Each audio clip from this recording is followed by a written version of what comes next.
إن الحمد لله نحمده ونستعينه ونستغفره ونستهديه ونتوب إليه ونعوذ بالله من شرور أنفسنا وسيئات أعمالنا. من يهده الله فهو المهتد ومن يضلله فلن تجد له وليا مرشدا.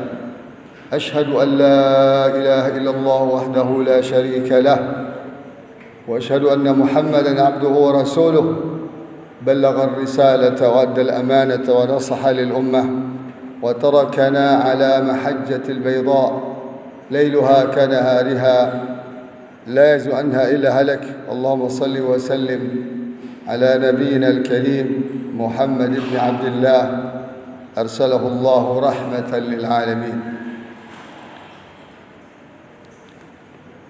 قال الله تعالى في القرآن الكريم: أعوذ بالله من الشيطان الرجيم. يا أيها الذين آمنوا اتقوا الله حق تقاته ولا تموتن إلا وأنتم مسلمون. Kaum muslimin jamaah salat Jumat yang dirahmati Allah, mari kita tingkatkan takwa kita kepada Allah dengan melaksanakan semua perintah yang Allah jelaskan dalam Al-Quranul Karim dan perintah Rasulullah sallallahu alaihi wasallam yang beliau jelaskan dalam hadis atau sunnah beliau. Kemudian kita juga harus bisa meninggalkan apa saja larangan Allah Ta'ala dalam Al-Quranul Karim dan larangan Rasulullah sallallahu alaihi wasallam dalam hadis beliau. Dan demikian insyaAllah kita bisa meraih derajat taqwa yang sebenar-benar taqwa. Salawat dan salam kita bacakan untuk Nabi kita Muhammad sallallahu alaihi wasallam. Khususnya hari Jumat ini Rasulullah SAW menghimbau kita umatnya untuk memperbanyak salawat kepada Rasulullah sallallahu alaihi wasallam. Kaum muslimin rahimakumullah, faktor utama yang menyebabkan kekacauan dalam hidup kita, kerusakan dalam hidup kita, apakah bersifat pribadi, rumah tangga, masyarakat, dan bersifat negara dan bahkan global ini adalah karena kita enggan dan sombong kepada Allah Subhanahu wa taala. Jadi manusia yang diciptakan Allah ini punya sifat yang sangat buruk sekali. Kalau sifat itu dimiliki, dia akan menjadi orang yang sombong kepada Allah Subhanahu wa taala. Sifat inilah yang membuat dulu iblis tidak mau mengikuti perintah Allah Subhanahu wa taala. Ketika Allah suruh jin dan malaikat untuk bersujud kepada Adam berdasarkan perintah Allah, seperti yang Allah jelaskan dalam Al-Quranul Karim. Wa idh qala rabbuka lil malaikati isjudu li adama fasajadu illa iblis aba wastakbara wa kana minal kafirin. Dan ingatlah hai Muhammad, termasuk umat Nabi Muhammad sallallahu alaihi wasallam, ketika Allah perintahkan dulu semua makhluk yang ada, malaikat dan jin, untuk bersujud kepada Adam. Kalau ulama menjelaskan sajdatut takrim, penghormatan kepada Adam, kerana Adam akan Allah jadikan khalifah di atas muka bumi dan anak cucunya. Wa idh qala rabbuka lil malaikati inni ja'ilun fil ardi khalifah. Ini khalifah, pemimpin atau yang menjalankan aturan Allah di atas muka bumi ini manusia, kerana hewan tidak Allah perintahkan untuk menjalankan syariat Allah, kerana mereka punya syariat sendiri. Begitu juga malaikat. Malaikat makhluk halus yang Allah ciptakan senantiasa taat kepada Allah. Wa yaf'aluna ma yu'marun. Mereka selalu melakukan apa yang Allah perintahkan. Nah, tinggal ada dua makhluk yang diberi Allah pilihan, yaitu jin dan manusia. Nah, jin ini pertama kali membangkang kepada Allah namanya iblis. Jadi iblis ini mbahnya jin yang membangkang kepada Allah Ta'ala. Seperti Allah jelaskan dalam surat Al-Kahfi, wa idh qala rabbuka lil malaikati usjudu li adama fasajadu illa iblis kana minal jin fafasaqa an amri rabbih. Ingat ketika Allah perintahkan kepada malaikat dan jin agar bersujud kepada Adam alaihi salam, semuanya sujud kecuali iblis. Dia tidak mau. Iblis ini dari kalangan jin, kana minal jin. Dari sini problem besar terjadi dalam kehidupan masyarakat manusia sejak dari anak-anak Adam alaihissalam generasi pertama Habil dan Qabil sampai hari ini dan sampai kiamat akan ada manusia dan jin itu terbagi menjadi dua kubu, dua kelompok. Kelompok yang membangkang kepada Allah Subhanahu wa taala dan kelompok yang taat kepada Allah Subhanahu wa taala. Kelompok yang mau mengenal Allah sebagai Tuhan penciptanya dan kelompok yang tidak mau tahu. Yang anehnya adalah dulu kalau tidak mau tahu dengan Allah itu ateis orangnya. Enggak mau mengakui keberadaan Allah. Sekarang malah aneh. Ya, bukan hanya ateis sekarang, orang-orang beragama seakan-akan juga mereka tidak mau mengakui adanya Allah Subhanahu wa taala. Buktinya apa? Tidak mau tunduk kepada peraturan-peraturan Allah. Karena yang tidak mau tunduk itu adalah iblis tadi, aba wastakbar, punya sifat gengsi. Kemudian sombong sehingga menutupi hati dan pikirannya bahwa itu adalah perintah Allah yang harus dijunjung tinggi, tapi dia memahaminya lain. Apa kata iblis? Asjudu liman khalaqta tina. Apa pantas saya sujud kepada orang yang kau ciptakan dari tin, dari tanah? Karena Allah sudah tentukan bahwa manusia diciptakan dari tanah, jin diciptakan dari api, dan malaikat diciptakan dari cahaya. Ini sudah sistem Allah yang enggak bisa kita protes. Nah, ketika iblis ini dilaknat Allah dan diturunkan dia ke bumi dan bahkan berhasil menggoda Adam alaihissalam dan istrinya Hawa agar melanggar perintah Allah, wala taqraba hadhihi syajarah, dilarang Allah Adam dan istrinya untuk mendekati pohon itu, salah satu pohon di surga itu. Lalu dengan bahasa dan logika yang menyesatkan, iblis berhasil menipu dan memperdaya Adam alaihissalam dan istrinya agar memakan buah pohon yang dilarang itu dengan alasan akal-akalan dia.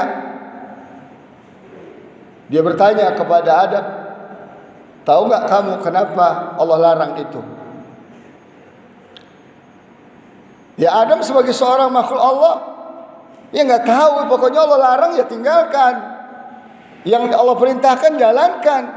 Itu logika sehatnya begitu. Karena yang merintahkan itu Allah, bukan siapa-siapa. Kecuali yang merintahkan itu makhluk, kita akan bertanya dulu. Entah dia raja, entah dia penguasa, bahkan dia ulama, kita akan tanya dulu mana dalilnya. Kalau ada larangan, mana dalilnya? Kalau ada perintah, mana dalilnya? Akal sehatnya begitu. Tapi enggak, dia putar-putar.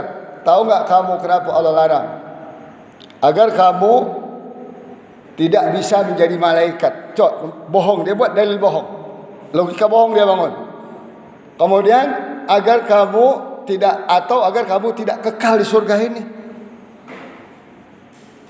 Lalu dia berkata, saya hanya menasihati saja, terserah kamu, keputusannya di kalian. Coba bahasa logika setan itu begitu luar biasa. Ya, siapa yang enggak mau menjadi malaikat? Semua orang mau, tapi enggak bisa kan sebenarnya kan? Manusia ya sudah jadi manusia.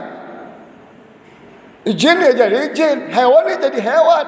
Enggak pernah ada hewan jadi manusia. Yang ada manusia jadi hewan bisa. Pernah dulu Bani Israel Allah ciptakan mereka monyet, babi, bisa karena terlalu melanggar aturan Allah Ta'ala.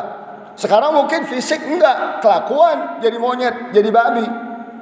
karena terlalu melanggar aturan Allah, karena melawan dari sistem Allah, dari syariat yang Allah turunkan kepada manusia. Bagaimana nggak mau kita katakan hewan, kelakuannya LGBT contohnya, itu kan hewan aja nggak mau seperti itu. Sesama jenis saja hewan nggak mau, ini mau. Berarti kan lebih dahsyat, lebih hina dari hewan. Balhum adal, lebih sesat dari hewan. Nah, disinilah persoalannya manusia ini, kaum muslimin rahimahullah, bahwa kita punya musuh bernama syaitan. Syaitan itu adalah sifat dari jin dan manusia yang ingkar kepada Allah. Iblis adalah bagian dari jin. Adam adalah bapaknya manusia. Lalu ada istilah syaitan, inna syaitana lakum aduun fattakhidhuhu aduwa. Allah katakan syaitan itu musuh kalian. Perlakukan dia, tanggapi dia, hadapi dia sebagai musuh. Jangan diajak berkawan, apalagi ajak bersaudara. Kanu ikhwana syayatin. Banyak manusia yang menjadikan setan bersaudara. Bahkan ada yang menyembah setan. Di Amerika, di Eropa itu ada aliran penyembah setan. Dulu ada penyanyi kesohor namanya Lady Gaga, penyembah setan, mau datang ke Indonesia. Alhamdulillah nggak jadi, diprotes oleh umat. Penyembah setan ingin mengembangkan faham dan fikirannya di sini, mazhabnya, mazhab syaitannya. Padahal setan itu udah banyak di sini, mau ditambahin lagi. Jadi setan-setan inilah yang jadi musuh kita dari kalangan jin dan manusia. Minal jinnati wan nas. Makanya Allah wanti-wanti kita. Allah jelaskan dalam surah Al-A'raf ayat 27. Allah berfirman, A'udzu billahi minasyaitonir rajim. Ya bani Adam, la yaftinannakumus syaitanu kama akhraja abawaykum minal jannah. ينزع عنهما لباسهما ليريهما سوآتهما إنه يراكم هو وقبيله من حيث لا ترونهم إنا جعلنا الشياطين أولياء للذين لا يؤمنون. Wahai Bani Adam, berhati-hati kalian, jangan sampai kalian terperdaya, tergoda, disengsarakan oleh syaitan, sebagaimana dia berhasil mengeluarkan kedua orang tuamu dari surga, sehingga dia berhasil menelanjangi kedua orang tuamu. Karena fasilitas surga untuk orang beriman. Ketika Adam alaihissalam dan Hawa makan buah yang dilarang Allah itu, langsung Allah copot pakaiannya. Coba lihat. Jadi target setan itu memang untuk menelanjangi kita, manusia ini. Termasuk juga setan-setan dari kalangan manusia sendiri. Sudah mereka bertelanjang, mereka berupaya untuk menelanjangi kita. Maka kalau ada orang berhijab, berjilbab, dihina sama mereka, dibilang ini kuno, ketinggalan zaman. Tapi kalau ada yang pakai bikini, perempuan-perempuan muslim pakai bikini, baru dianggap ini modern. Padahal terbalik. Yang kuno itu yang pakai bikini zaman dahulu. Coba lihat, namanya primitive people namanya. Orang-orang yang belum berbudaya. Yang modern itu yang menutup aurat, bisa dibalik sama mereka. Nabi Adam aja bisa dibalik sama mereka logikanya, apalagi manusia. Sekarang kita lihat betapa banyak jebakan-jebakan syaitan dalam kehidupan kita. Nah, problemnya kita nggak sadar kita digoda oleh mereka. Ini problem. Dan mereka merencanakan betul setan-setan itu untuk menjauhkan manusia dari Allah, dari Tuhan penciptanya, menjauhkan manusia dari Rasulnya, tuntunan Rasulnya Muhammad SAW. Bagi setan tidak penting nama kita diganti. Kalau bisa diganti jadi Robert, ya, jadi Douglas, jadi John Kennedy, oke. Tapi kalau nggak bisa, nggak masalah. Yang penting kalian jauh dari Allah. Yang penting kalian jangan ikuti syariat Allah. Deklarasikan ke dunia mengikuti syariat Allah itulah primitif. Seperti di Qatar sekarang, ya kan, mereka ingin datang ke sana dengan syariat-syariat syaitannya. Alhamdulillah Qatar, pemerintahnya dan masyarakatnya melawan, sehingga tidak bisa mereka seenak-enaknya untuk menjalankan praktek-praktek syaitani dalam sebuah masyarakat muslim seperti Qatar. Di kita bebas, dibuatkan undang-undangnya, dibuatkan peraturannya, dijaga oleh aparat-aparatnya mereka-mereka ini. Padahal mereka adalah musuh kita yang akan menyengsarakan kita. Enggak usahlah kita yang awam ini, ulama saja bisa disesatkan oleh setan itu. Ulama saja bisa digelincirkan oleh setan itu. Bahkan Allah mengasih salah satu contoh ulama di zaman dahulu, zaman Israel, namanya Bal'am. Orang yang mengerti Taurat, mengerti Injil, tapi kok bisa disesatkan oleh setan. Sampai-sampai Allah jelaskan dalam surat Al-A'raf ayat 105, Allah berfirman, ayat Al-A'raf ayat 200, Allah menjelaskan, ayat 105, Allah menjelaskan, watlu alaihim naba alladhi atainahu ayatina fansalakha minha faatba'ahu syaitan fakana minal ghawin. Hai Muhammad, ceritakan olehmu, ya, kepada umatmu, kepada manusia sekeluruhannya. Ada cerita dulu orang-orang yang Allah berikan ilmu, itu Bal'am, memahami Taurat, memahami Injil. Lalu dia terlepas dari ayat itu. Hidupnya mulai tergoda oleh dunia, tergoda oleh syahwat. Lalu ditangkap dia oleh setan. Fa'atba'ahu syaitan fakana minal ghawin. Jadilah dia orang yang celaka dan tersesat. Nah, kaum muslimin rahimakumullah, coba lihat sekarang kejahatan yang ada di dunia ini, entah namanya LGBT, entah namanya korupsi, entah namanya minum-minum memabukkan, entah namanya berjudi, entah namanya merampok, entah namanya membunuh orang, entah namanya memiskinkan dunia ini, global ini, termasuk Indonesia dimiskinkan oleh aturan-aturan, oleh penguasa-penguasa pengikut setan. Apapunlah namanya, semuanya bersumber dari setan. Satanic system. Sehingga menjadi sebuah sistem setan yang seakan-akan itulah yang akan menyelamatkan kita. Kaum muslimin rahimakumullah, dunia ini sudah lama umurnya, bukan sehari dua hari. Kita coba lihat zaman dahulu kala, sejak zaman Nabi Nuh alaihi salam, Allah ceritakan detail-detail sampai zaman Nabi Muhammad sallallahu alaihi wasallam. Ada enggak satanic system itu yang abadi? Zaman Nabi Nuh ada, masyarakatnya punya satanic system, menyembah-nyembah kepada 5 kubur orang soleh, minta-minta di situ. Allah larang jangan, ini kemusyrikan. Kalau minta-minta kepada Allah, Nuh nasihati mereka enggak mau. Allah tenggelamkan. Ya, zaman Nabi apa lagi? Ibrahim alaihissalam, ada namanya penguasa Namrud namanya. Oh, berkuasa, luas sekali kekuasaannya, menyembah berhala, sampai berhalanya dihancurkan oleh Nabi Ibrahim. Tetap aja nggak percaya berhala itu bisa menolong, bisa menghidupkan, matikan. Padahal membela dirinya saja nggak bisa. Hancur juga sama Allah Ta'ala. Ada lagi masyarakat Lut, LGBT.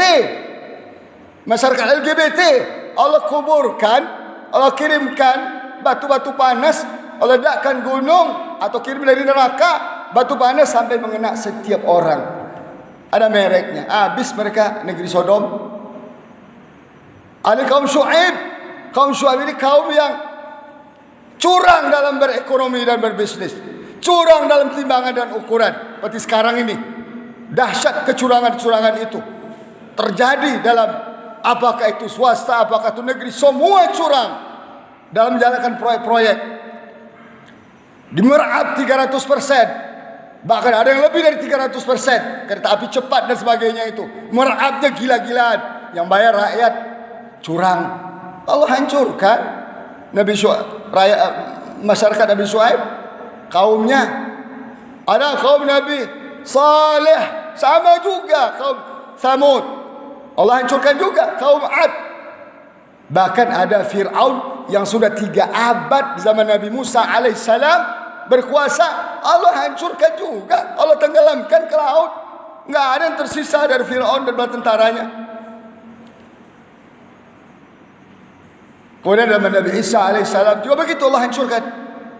Dan zaman Nabi Muhammad SAW Allah hancurkan dedengkot kekufuran dari kafir Quraisy, dari bangsa Arab, Allah hancurkan. Jadi enggak ada yang tersisa. Tentulah kaum muslimin rahimakumullah, hal ini harus menjadi perhatian kita. Kalau kita mau selamat, jauhilah setan. Artinya jauhilah sistem setan, satanic system yang mendominasi dunia sekarang. Kapitalisme, sosialisme, apapunlah namanya, yang menjauhkan kita dari beribadah hanya kepada Allah, dari hidup hanya mentaati aturan Allah dan Rasulullah. Kalau kita tidak mau, tuh lihat, bagi Allah gampang, gerakin bumi, gempa bumi Cianjur, ya, gunung, Allah gerakin, nanti memuntahkan batu-batu panas. Bahkan menurut para ilmuwan, para ahli, Jakarta, bahkan dari Banten akan ada potensi tsunami 35 meter tingginya. Artinya hampir 2 kali lipat dari tsunami Aceh. Akan menyapu Banten sampai ke Jakarta. Dan Jakarta masih 15 meter tinggi tsunami itu.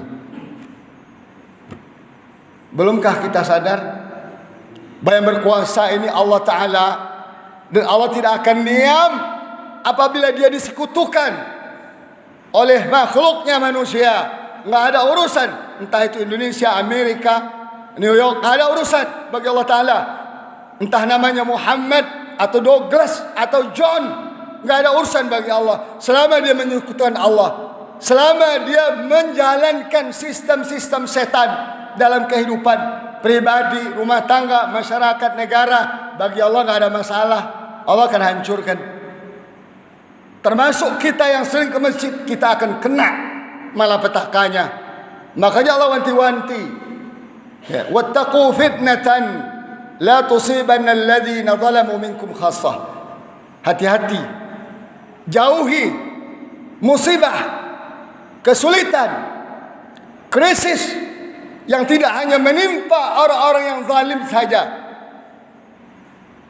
yang tidak menimpa orang-orang zalim saja, orang-orang yang saleh di antara mereka juga akan kena. Di situ persoalannya, bismillah. Kenapa ulama-ulama kita, tokoh-tokoh kita, dai-dai kita berteriak bahwa Indonesia ini harus kembali kepada hukum Allah? Kenapa? Karena mereka sayang kepada negeri dan umat ini, kepada bangsa ini. Bahwa ancaman Allah sudah di depan mata kita. Satu-satunya cara untuk menolak kehendak Allah itu dengan kembali kepada hukumnya, kembali kepada Qur'annya, kembali kepada bimbingan Nabi-Nya Muhammad SAW. Ini bukan persoalan teroris dan tidak teroris. Itu dibuat-buat teroris itu. Bukan persoalan radikal tidak radikal. Ini bukan persoalan toleransi dan intoleransi. Pahamilah saudaraku, ini persoalan azab Allah sudah di depan mata kita. Masih tidak paham juga. Makanya baca Al-Quran, baca hadis Nabi SAW, lihat sejarah-sejarah. Karena kita nggak mau diazab Allah Ta'ala di dunia sebelum diazab di akhirat. Makanya ayo kembali kepada masjid, kembali ke rumah Allah, kembali kepada kitabullah, kembali kepada sunnah Rasulullah. Hanya itu caranya kita bisa selamat. Kalau tidak, jangan harap. Apalagi sekarang krisis pangan sudah di depan mata kita. Allah akan azab dunia ini. Enggak ada urusan dengan Amerika bagi Allah, enggak ada urusan dengan Jerman, enggak ada urusan dengan China, dengan Rusia, enggak ada urusan.